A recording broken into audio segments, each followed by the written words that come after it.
राजस्थान में आज भी जीवंत है ढोलामारू की प्रेम कहानी। वे प्रेम कहानियां ही हैं जो न केवल इस शब्द और एहसास के आकर्षण को बढ़ाती हैं, बल्कि प्रेम के अस्तित्व को सदियों तक जिंदा रखकर हर जुबान पर इसका मीठा स्वाद बनाए रखती हैं। ऐसी कई प्रेम कहानियां हैं जो विभिन्न क्षेत्रों की मिट्टी में सिर्फ सुगंध सी उड़ती हैं। इन्हें आप तभी जान पाते हैं जब उस मिट्टी पर आपके कदम पहुंचते हैं। ऐसी ही एक प्रेम कहानी है राजस्थान के ढोलामारू की गाई जाने वाली प्रेम कहानी। इस कहानी के अनुसार नरवर के राजा नल के पुत्र सालकुमार का विवाह महज 3 साल की उम्र में बीकानेर स्थित पूंगल क्षेत्र के पनवार राजा पिंगल की पुत्री से हुआ। चूंकि यह बाल विवाह था अतः गौना नहीं हुआ था। जब राजकुमार वयस्क हुआ तो उसकी दूसरी शादी कर दी गई, परंतु राजकुमारी को गौने का इंतजार था।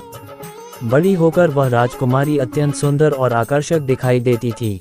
राजा पिंगल ने दुल्हन को लिवाने के लिए नरवर तक कई संदेश भेजे, लेकिन राजकुमार की दूसरी पत्नी उस देश से आने वाले हर संदेशवाहक की हत्या करवा देती थी। राजकुमार अपने बचपन की शादी को भूल चुके थे, लेकिन दूसरी रानी इस बात का जानती थी। उसे डर था कि राजकुमार को सब याद आते ही वे दूसरी रानी को छोड़कर चले जाएंगे, क्योंकि पहली रानी बेहद खूबसूरत थी। पहली रानी इस बात से अनजान राजकुमार को याद किया करती थी। उसकी इस दशा को देख पिता ने इस बार एक चतुर ढोली को नरवर भेजा।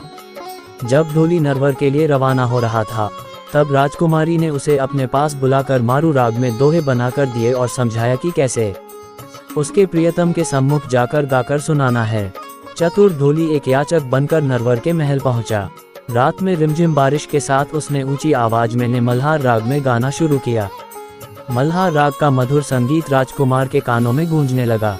ढोली ने गाते हुए साफ शब्दों में राजकुमारी का संदेश सुनाया। गीत में जैसे ही राजकुमार ने राजकुमारी का नाम सुना, उसे अपनी पहली शादी याद आ गई। ढोली ने बताया कि उसकी राजकुमारी कितनी खूबसूरत है और वियोग में है। ढोली के अनुसार राजकुमारी के चेहरे की चमक सूर्य के प्रकाश की तरह है। झीने कपड़ों में से शरीर ऐसे चमकता है मानो स्वर्ण झांक रहा हो। हाथी जैसी चाल, हीरो जैसे दांत, मूंग सरीखे होंठ है। बहुत से गुणों वाली, क्षमाशील, नम्र व कोमल है। गंगा के पानी जैसी गोरी है। उसका मन और तन श्रेष्ठ है, लेकिन उसका साजन तो जैसे उसे भूल ही गया है और लेने नहीं आता। सुबह राजकुमार ने उसे बुलाकर पूछा तो उसने राजकुमारी का पूरा संदेशा सुनाया। आखिर सालकुमार ने अपनी पहली पत्नी को लाने का निश्चय किया, पर उसकी दूसरी पत्नी मालवानी ने उसे रोक दिया। उसने कई बहाने बनाए, पर मालवानी हर बार उसे किसी तरह रोक देती। आखिरकार एक दिन राजकुमार एक बहुत तेज चलने वाले ऊंट पर सवार होकर अपनी प्रियतमा को लेने पूंगल पहुंच गया। राजकुमारी अपने प्रियतम से मिलकर खुशी से झूम उठी। दोनों ने पूंगल में कई दिन बिताए। एक दिन जब दोनों ने नरवर जाने के लिए राजा पिंगल से विदा ली, तब जाते समय रास्ते के रेगिस्तान में राजकुमारी को सांप ने काट लिया, पर शिव पार्वती ने आकर उसको जीवन दान दे दिया। लेकिन इसके बाद उनका सामना उमरा सुमरा से हुआ, जो सालकुमार को मारकर राजकुमारी को हासिल करना चाहता था। वह उसके रास्ते में जाजम बिछाकर महफिल सजाकर बैठ गया। राजकुमार सलहाकुमार अपनी खूबसूरत पत्नी को लेकर जब उधर से गुजरा तो उमर ने उसे मनोहार की और उसे रोक लिया। राजकुमार ने राजकुमारी को ऊंट पर बैठे रहने दिया और खुद उमर के साथ अमल की मनोहार लेने बैठ गया।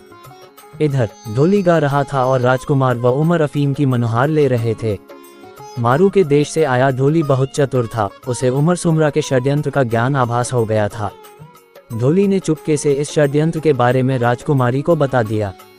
राजकुमारी भी रेगिस्तान की बेटी थी। उसने ऊंट को एड़ी मारी, जिससे ऊंट भागने लगा। ऊंट को रोकने के लिए राजकुमार दौड़ने लगा। जैसे ही राजकुमार पास आया, मारूवनी ने कहा, धोखा है, जल्दी ऊंट पर चढ़ो, ये तुम्हें मारना चाहते हैं। इसके बाद दोनों ने वहां से भागकर नरवर पहुंचकर ही दम लिया। यहाँ राजकुमारी का स्वागत सत्कार किया गया और वह वहां की रानी बनकर राज करने लगी। इतिहास में इस प्रेमी जोड़े को ढोलामारू के नाम से जाना जाता है। तब से आज तक उनके नाम व प्रेम का गुणगान किया जाता है।